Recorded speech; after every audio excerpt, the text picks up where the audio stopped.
শুক্রবারের অন্যতম একটা গুরুত্বপূর্ণ শ্রেষ্ঠতম আমল হলো এই দিনে বেশি বেশি করে দুরূদ পাঠ করা, সেটা রাতে এবং দিনে।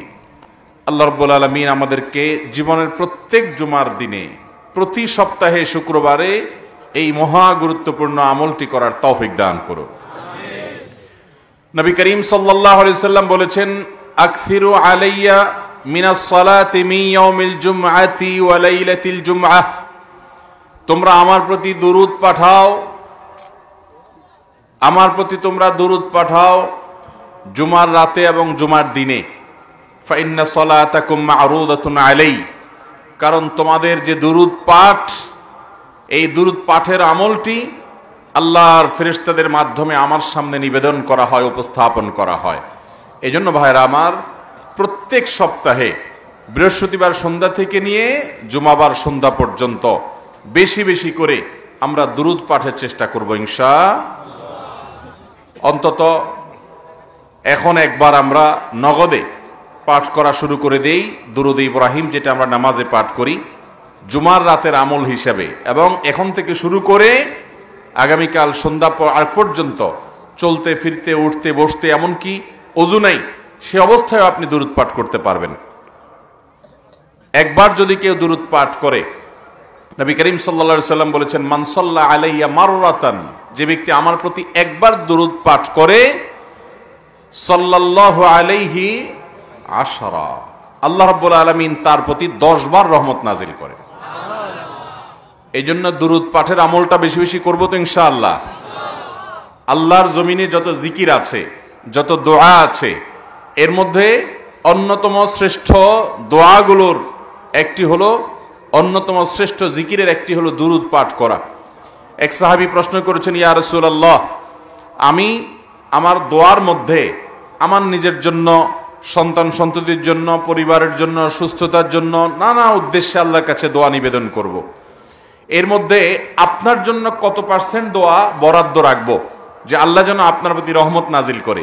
আল্লাহ তাআলা তার হাবিবের প্রতি এমনিতেই রহমত নাজিল করবেন, আমরা দোয়া করলেও করবেন, না করলেও, কিন্তু আমরা তার প্রতি দোয়ার নিবেদন করার, তার জন্য দোয়ার নিবেদন আল্লাহর কাছে করলাম, দুরূদ পাঠ করলাম, এর মাধ্যমে আমরা নিজেরা সৌভাগ্যবান হব। ওই সাহাবী সেজন্য জিজ্ঞাসা করেছেন, ইয়া রাসূলুল্লাহ, আমার দোয়া যখন নিজের জন্য আমি করব, তো আপনার জন্য কত পার্সেন্ট দোয়া করব?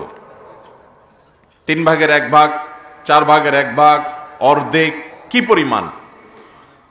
সেই সাহাবী বারবার করে বিভিন্ন পার্সেন্টেজের কথা বলছেন। নবী সাল্লাল্লাহু আলাইহি সাল্লাম সেটাকে আরো বৃদ্ধি করার দিকে ইঙ্গিত দিচ্ছিলেন। একটা পর্যায়ে যখন তিনি জানালেন যে আমি আমার পুরো দোয়ার সবটুকু জুড়ে আপনার জন্য দোয়া যদি নিবেদন করি, তখন নবী সাল্লাল্লাহু আলাইহি সাল্লাম বলেছেন, ইদান তুকফা হাম্মুক ওয়া তুগফার যামবুক, তাহলে তোমার সমস্ত পেরেশানি দূর হয়ে যাবে, সকল গুনাহ তোমার মাফ হয়ে যাবে। দুনিয়াতে আমাদের পেরেশানি দূর, আখিরাতে গুনাহ মাফ, আর কোনো সমস্যা থাকতে পারে? এই জন্য মুসলমান কখনো দুরূদের আমল ছাড়বে। এখন আমরা দুরূদ পড়ি, ওই মিলাদের অনুষ্ঠান করলে তখন ইয়া নবী সাল্লাম আলাইকা সবাই মিলে, আর এছাড়া দুরূদ পাঠের আমলটা আমাদের দ্বারা হয় না। জীবনে কোনো সপ্তাহে বৃহস্পতিবার সন্ধ্যা থেকে নিয়ে শুক্রবার সন্ধ্যা পর্যন্ত দুরূদ পাঠের আমলটা কখনো ছাড়বো না ইনশাআল্লাহ। পরিবারকে অভ্যস্ত করবেন, বাচ্চাদেরকে স্মরণ করায় দিবেন, স্বামী স্ত্রী একে অন্যকে স্মরণ করায় দিবেন যে জুমার দিন শুরু হয়ে গেছে, দুরূদ পাঠের আমল। নবীজি বলেছেন, আকসিরু আলাইয়া মিনাস সালাতি মিন ইয়াউমিল জুমআতি ওয়া লাইলাতিল জুমআহ, জুমার রাত আর জুমার দিনে আমার প্রতি বেশি বেশি দুরূদ পাঠ করবে। এই জন্য উনি নিজেই বলেছেন এটা দুরূদ পাঠের জন্য শ্রেষ্ঠ সিজন এবং মৌসুম। চেষ্টা করবো তো ইনশাআল্লাহ। যেখানে থাকি, যে অবস্থায় থাকি, জুমার দিন আসবে, দুরূদ পাঠের আমলটা ভুলবো, চলতে ফিরতে উঠতে বসতে শুয়ে শুয়ে, যেহেতু জুমার দিন চলছে, জুমার রাত চলছে, আমাদের দুরূদ অব্যাহত থাকবে। আল্লাহ আমাদের সবাইকে তৌফিক দান করুন। এখন নগদে একবার পড়ে ফেলি আসুন দুরূদ ইব্রাহিম। আল্লাহুম্মা সাল্লি আলা মুহাম্মদ ওয়া আলা আলি মুহাম্মদ কামা সাল্লাইতা আলা ইব্রাহিম ওয়া আলা আলি ইব্রাহিম ইন্নাকা হামিদুম মাজিদ।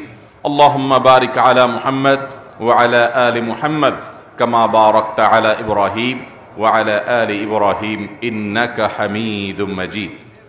এই আমলটা সবসময় করবো তো ইনশাআল্লাহ। ভাইরা আমার, আপনি আর 2-4 জন মানুষকে শিখাই দিবেন, জীবনে যেন কেউ না ছাড়ে।